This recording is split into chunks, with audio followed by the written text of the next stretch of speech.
যাতে বড় বড় গাড়িগুলি যাতে না ঢুকে এই রাস্তাটা তাড়াতাড়ি নষ্ট না করতে পারে। অসম্ভব সুন্দর একটা আবহাওয়া, মানে আকাশটা একেবারে ঘোলা ঘোলা, মনে হইতেছে যে বৃষ্টি হবে।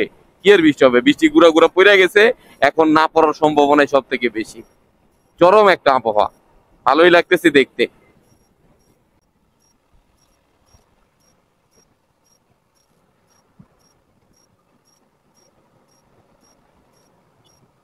এই রোডের একটা জিনিস আমার কাছে ভালো লাগছে, যে এই রোডে যাতে তারা মানে বড় বড় যে গাড়িগুলো এগুলো যাতে না উঠতে পারে, এই জন্য এখানে এই যে উপরে যে ব্যারিকেড এটা দিয়ে রাখছে, যাতে বড় বড় গাড়িগুলি যাতে না ঢুকে এই রাস্তাটা তাড়াতাড়ি নষ্ট না করতে পারে। এটা অনেক ভালো হয়েছে, কারণ এই রাস্তাটা অনেক উপকারী একটা রাস্তা। যারা উত্তরা থেকে টঙ্গী, গাজীপুর, আশুলিয়া এদিকে যাতায়াত করবে তাদের জন্য এই রাস্তাটা ছিল সব থেকে উপকারী একটা রাস্তা।